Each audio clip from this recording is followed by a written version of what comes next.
हे हरि राम कृष्ण जगन्नाथ प्रेमानंद। शेर को थॉर की शक्ति मिल गई थी, लेकिन इसकी शक्ति कभी अगवाड़े से निकलती तो कभी पिछवाड़े से। लेकिन तभी उसका ध्यान उसी हिरण पर जाता है और वहीं पर अपनी शक्ति का इस्तेमाल कर रहा था। लेकिन हिरण को घंटा कुछ फर्क नहीं पड़ रहा था। मेरे को जाना पड़ेगा बाबू। हिरण इसे देखकर सो जाता है और थोड़ी देर बाद जाके देखता है तो वहाँ पे 2 कौवे थे जो यूपीएससी के तैयारी में लगे थे। शेर इन दोनों पर अपना टाइम नहीं बर्बाद करना चाहता और लकड़ी का ही दूरबीन बना के हिरण पर फिक्स करके, पर अभी भी इसका निशाना चूक जाता है। थोड़ी देर बाद शेर हिरण को अपने निशाना पर लगा के अपनी स्टाइल मारता है, लेकिन इसका निशाना तो अभी भी चुकता है, जिससे ऊपर से पत्थर आने लगा और मैं आसमान की ऊंचाइयों में आ गया। शेर हिरण को अपना भोजन बनाने आता है, लेकिन तभी सभी हिरण को कोई गायब कर देता है और इसे कुछ समझ ही नहीं आ रहा था कि तभी इसकी नजर दूर जाती है और कोई स्पाइडरमैन के जैसा हिरण सबको बचा रहा था। मिस्टेक हो गया। हिरण जैसे ही दहाड़ता वहाँ के सारे पक्षी जान बचाकर भागते हैं। इसको तो कुछ समझ ही नहीं आता और जैसे ही जानने की कोशिश करता तभी हिरण अपनी शक्ति दिखाता, जिससे सारा धरती हिलने लगा। शेर थोड़ी देर बाद बदला लेने आता, लेकिन तभी उसकी नजर एक कौवे पर जाती है जिसका ब्रेकअप हो गया था। हिरण अपने दोस्तों को बाहर जाने को कहता और फिर से शेर को अपना औकात दिखाने लगता, जिससे वो पेड़ पर चला जाता। फिर हिरण घास उगा के शेर को उसमें लपेट देता है। ये दुख का खत्म नहीं होता बे। शेर इधर उधर देखा तो हिरण था। छोड़ूंगा नहीं। शेर कितनी भी कोशिश करता पकड़ने की, लेकिन पकड़ नहीं पाता। और मैं आसमान की ऊंचाइयों में। शेर को बहुत गुस्सा आता, लेकिन ये कर भी क्या सकता है।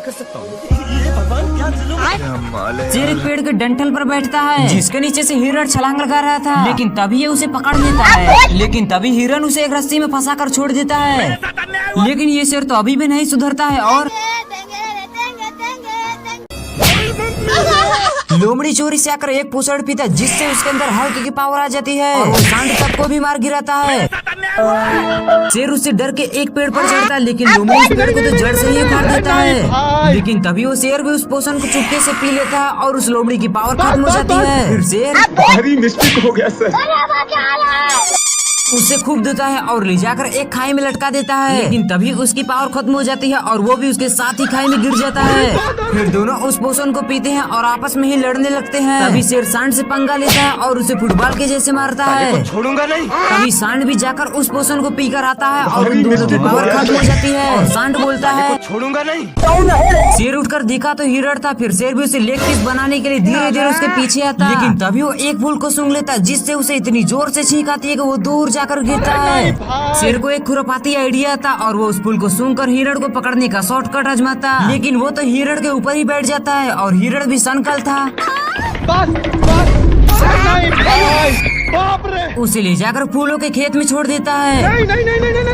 शेर छींक को रोकने की बहुत कोशिश करता है, लेकिन हिरण को देखने के चक्कर में फूल सूंघ लेता है। और मैं आसमान की ऊंचाइयों में। शेर नीचे आके देखा तो एक कौवा उससे कहता। शेर को एक आइडिया था और वो अपनी पूंछ से फूल को साफ करके उल्टा चलने लगा, लेकिन तभी वो उल्टा चलने के चक्कर में हिरण के नाक में अपनी पूंछ डाल देता है और हिरण जैसे ही छींका, साला ये दुख का खत्म नहीं होता बे।